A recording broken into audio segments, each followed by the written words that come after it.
Hoje estamos aqui para falar sobre terapia subcutânea. Inicialmente, vou explicar um pouquinho sobre o tecido subcutâneo. O tecido subcutâneo, tecido de gordura, ele fica entre a derme e o músculo. É uma camada onde você tem tecido adiposo e tem uma vascularização lá no finalzinho dela, uma vascularização bem pequena, mas tem uma vascularização. Quando nós fazemos medicações ou outras soluções por essa via, como é que se comporta? O líquido fica em todo o tecido subcutâneo, lá ele fica por um tempo, e as vascularizações, os vasos que existem nesse tecido faz a absorção. Então a medicação, às vezes, dependendo do tecido subcutâneo, faz um pequeno edema no local, uma pequena papa no local onde foi infundido, e com o tempo esse edema é reabsorvido pelo organismo. Com o tempo ele vai sumindo, né? O que é terapia subcutânea? Ela é muito conhecida como hipodermólise, né? Mas o termo correto a ser usado é terapia subcutânea. Ambos correspondem à administração de medicamentos e soluções na camada subcutânea, através de uma agulha, preferencialmente de baixo calibre, introduzida numa prega subcutânea em distintas regiões do corpo. Há várias regiões que podem ser feitas. Em breve a gente vai entrar um pouquinho mais nos sítios de punção. O termo hipodermólise refere-se apenas à infusão contínua de soluções em volumes maiores, pela via subcutânea. E terapia subcutânea corresponde à administração de uma medicação em bolos ou diluída em pequeno volume. É muito falado em hipodermólise no geral para as duas coisas, para os dois procedimentos. Mas hipodermólise se assemelha à soroterapia, que é a administração de grande volume, né, no caso na veia. No caso da hipodermólise, é essa administração de grandes volumes, de volumes maiores, no tecido subcutâneo. A terapia subcutânea é o termo usado para o geral, né, e para a administração de pequenos volumes. É bom focar nisso. Indicação. A indicação são algumas, né, a impossibilidade de ingestão oral, a dificuldade ou impossibilidade de um acesso venoso e a possibilidade da permanência fora do ambiente hospitalar e saída do hospital. Contraindicação, nós temos contraindicações absolutas e relativas. As absolutas são situação de emergência e anasarca. Situação de emergência, por quê? O tecido subcutâneo, ele tem uma administração da medicação lenta. Como é lenta, demora um pouco para chegar no pico da medicação, da dose, então não se deve fazer em emergência. Em anasarca, por quê? Porque o tecido subcutâneo já encontra-se encharcado, é demasiado, então ele já está na sua capacidade máxima de absorção. Ele não vai conseguir absorver mais nenhuma medicação, mais nada. Então, não se faz em anasarca.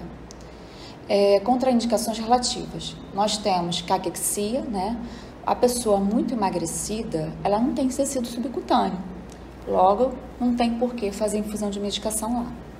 Distúrbio de coagulação, hematomas, hemorragias, áreas com circulação linfática e ascite.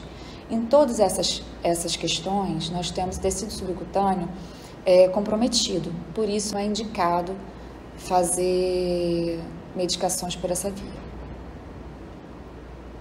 As vantagens: um baixo custo, é uma terapia barata, nós temos a possibilidade do paciente sair de alta e ser feito em domicílio, pode permanecer em domicílio com esse acesso, é um acesso fácil de manipular, pode ser treinado as pessoas que vão ficar com esse paciente, os familiares, a manipular esse acesso. Tem pouco desconforto em relação ao acesso venoso. Tem poucas complicações. O risco é mínimo. Diversidade de sítios de punção. A gente tem vários sítios possíveis para o acesso. E a via de manipulação é fácil. E a manutenção também é fácil. Desvantagens. Volume. O volume que a gente pode infundir geralmente é pequeno. Vai depender da área que vai se infundir, de acordo com o sítio. Mas não é um tecido que aguenta grande volume. E a velocidade de infusão também é limitada. Porque você vai administrando a medicação, o tecido subcutâneo vai ficar inicialmente encharcado e a medicação, no caso, vai ser reabsorvido pelos vasos que tem no tecido subcutâneo. Então, primeiro o tecido, ele fica levemente cheio de medicação, levemente encharcado, pode criar alguns edemas em pessoas emagrecidas e, posteriormente, ele vai sendo reabsorvido. Então, se você for dar um grande volume, o tecido subcutâneo não tem a capacidade de absorver grande volume. Tem áreas que você tem mais tecido subcutâneo, você aguenta um volume maior, mas mesmo esse volume maior é limitado. Tem um número limitado de medicações que podem ser infundidos, eletrólitos. Tem medicações que são muito irritantes, então não é aconselhável. Então acaba tendo um número limitado de medicações que podem ser feitas por essa via. É inviável o ajuste de doses medicamentosa. Esse ajuste rápido de medicação é inviável. Agora vamos falar sobre sítios de punção e o volume máximo. A inserção do catéter deve ser considerada em direção à drenagem linfática, podendo ser realizada em regiões abaixo, considerando o volume máximo de infusão por 24 horas. Na região abdominal, vai até 1 litro em 24 horas. Na região supraclavicular, vai de 250 em 24 horas. A região de deltoide, até 250 ml em 24 horas. Na região escapular, vai de 1.000 em 24 horas. E a anterolateral da coxa, até 1.500 em 24 horas. Nós vamos mostrar para vocês o material utilizado na terapia subcutânea. Nós temos um Polyfix, já com uma seringa com soro salinizado. Temos um gel com 20, um gel com 24, um gel com 22, um algodão embebido em álcool, um esparadrapo com a data e assinatura do profissional que realizou o procedimento, luva de procedimento e um filme transparente para nós visualizarmos melhor o ósseo da punção. De acordo com o caderno de medidas de prevenção de infecção relacionada à assistência à saúde, não é recomendado o dispositivo de cânula metálica, que seria o scalp, para a terapia subcutânea. Descrição da técnica: avaliar a prescrição medicamentosa, avaliar a indicação e contraindicação da terapia subcutânea de acordo com as condições clínicas do paciente, explicar ao paciente, familiares, cuidadores, o procedimento e obter consentimento, realizar a higienização das mãos, reunir e preparar todo o material a ser utilizado, avaliar o paciente para a escolha de sítio de punção mais adequado, calçar a luva de procedimento e fazer a asepsia da pele. Formar uma prega da pele e introduzir o dispositivo não agulhado de modo a formar um ângulo de 45 graus com a pele, avaliando a quantidade de tecido subcutâneo. A punção deve ser sempre em direção centropeta e a agulha do dispositivo deve estar com o bicel voltado para cima. Desfazer a prega e segurar o dispositivo com a mão e com a outra retirar o mandril, a agulha do dispositivo. Conectar o extensor com a seringa com o dispositivo, aspirar para centrificar a ausência do refluxo de sangue, garantindo que nenhum vaso seja atingido. Injetar 3 ml de soro fisiológico. Em algumas situações pode haver uma discreta elevação do sítio de punção, que é aceitável e será desfeita assim que o conteúdo injetado for absorvido. Fixar o dispositivo com a cobertura estéril e transparente e identificá-lo. Após o término, lavar as mãos e registrar o procedimento no prontuário do paciente. Após cada administração de medicamentos, fazer um bolo de 3 ml de soro fisiológico para manter a via pérvia. Agora a gente vai mostrar o vídeo da técnica de punção.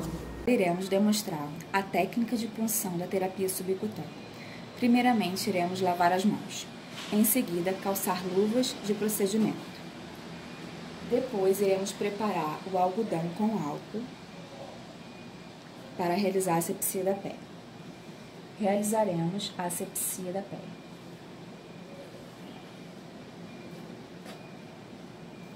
Pegaremos o gelco, observando que ele está com o bisel virado para cima. Realizaremos a prega do tecido subcutâneo. Colocaremos o gelco a 45 graus, em direção do tecido linfático.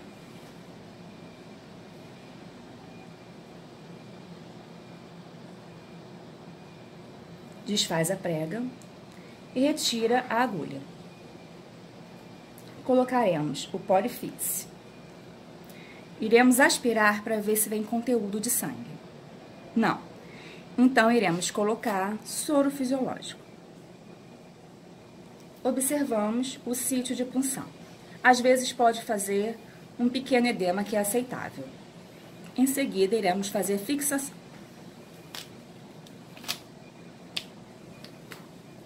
É importante que o filme seja transparente para visualizar o ósseo. E para finalizar, nós iremos colocar a identificação com a data e a assinatura do profissional que fez.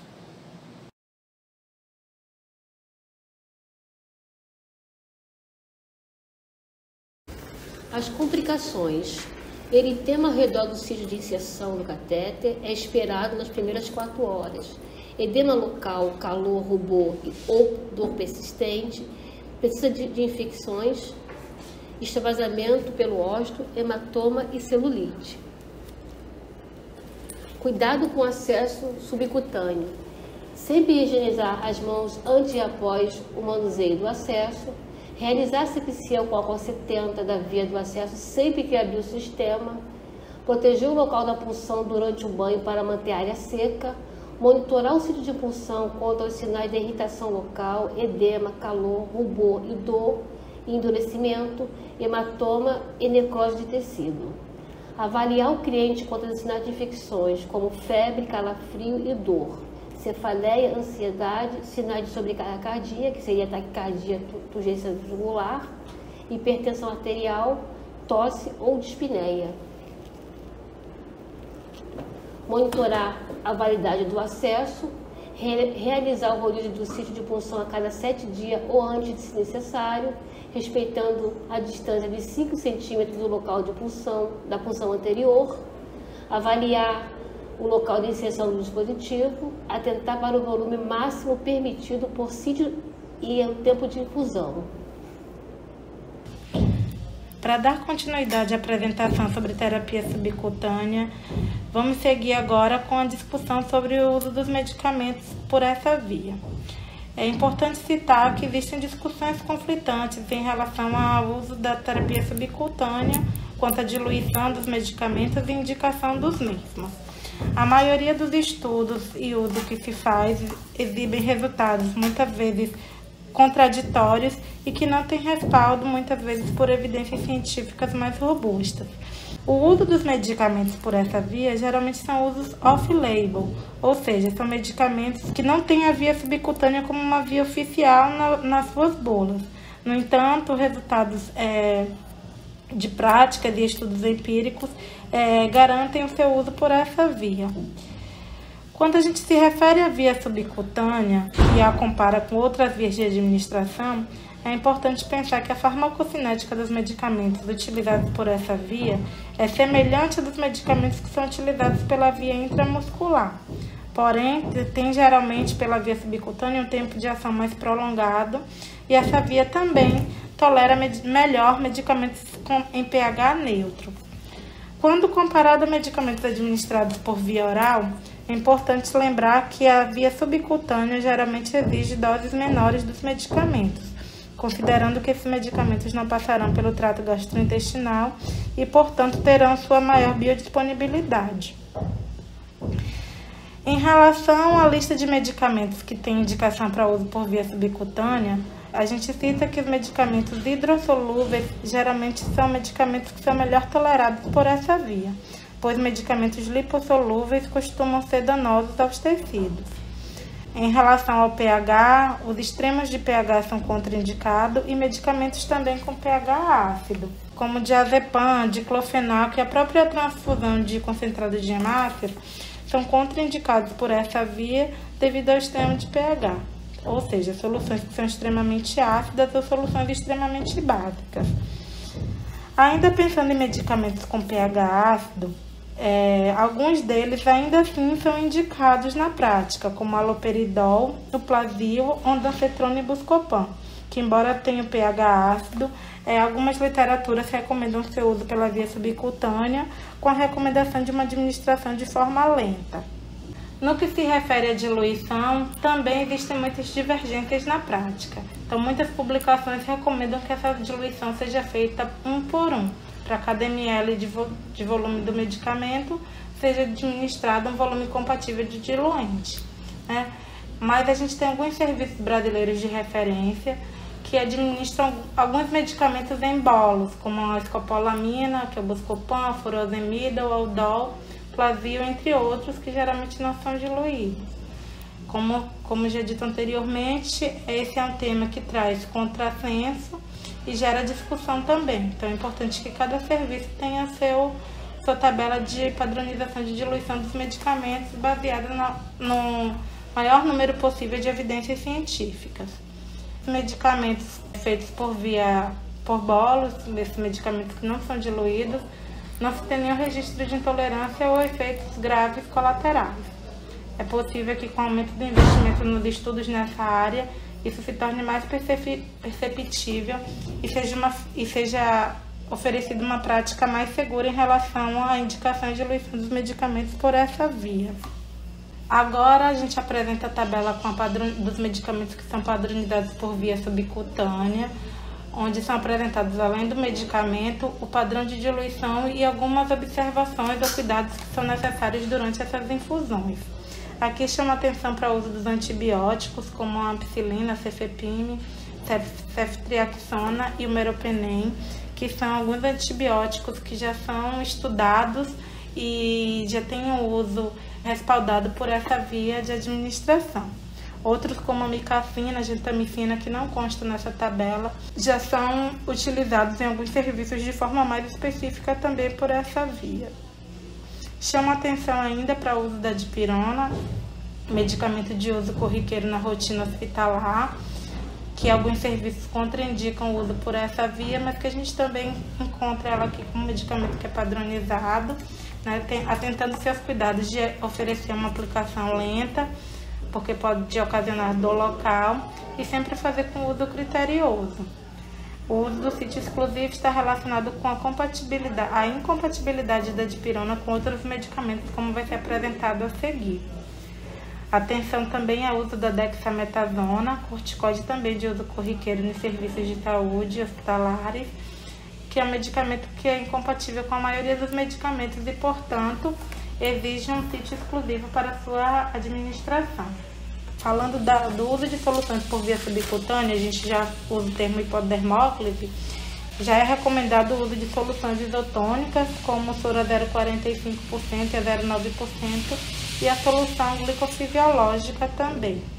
A solução de glicose 5%, embora seja contraindicada por alguns estudos, os serviços em sua prática têm utilizado essa solução na rotina, sem evidências de efeitos adversos mais graves. O ringelactato também é indicado por alguns estudos, por ser uma solução isotônica que tem um pH quase neutro. Em relação ao uso dos eletrólitos, os mesmos são indicados de serem administrados por essa via também, tendo-se sempre o cuidado de fazê-los diluído, principalmente o KCl, que já é bastante estudado por essa via e a literatura recomenda muitas vezes um mínimo de diluição de volume de 100 ml. Em relação às soluções, o que cabe chamar atenção também é a seleção adequada do sítio para administrar soluções, atentando para o volume máximo em cada sítio a cada 24 horas. Aqui a gente apresenta a tabela de compatibilidade medicamentosa, na qual o C se refere aos medicamentos que são compatíveis e incompatíveis, né? Como já citado, chama atenção para a dexametasona, que é incompatível com todos os medicamentos e por isso exige um sítio exclusivo para sua administração quando prescrita por essa via. Chama atenção também para a ranitidina, que não está mais em circulação, mas quando estava em uso também se encontrava incompatível com muitos medicamentos. A morfina, que já é bastante utilizada por essa via, ondansetrona, o Aldol, o Buscopan, são alguns medicamentos que já são bastante utilizados na prática. E a dipirona, como já dito anteriormente, que embora seja um medicamento corriqueiro, muitas vezes ainda há controvérsias nos serviços para o seu uso por essa via. Aqui eu apresento as referências utilizadas, muitas das quais estão disponíveis na internet com fácil acesso. E chamo a atenção também para a última referência, que é o protocolo de operacional padrão do hospital, o POP, que fala sobre o uso da terapia subcutânea e da hipodermólise. Muito obrigada.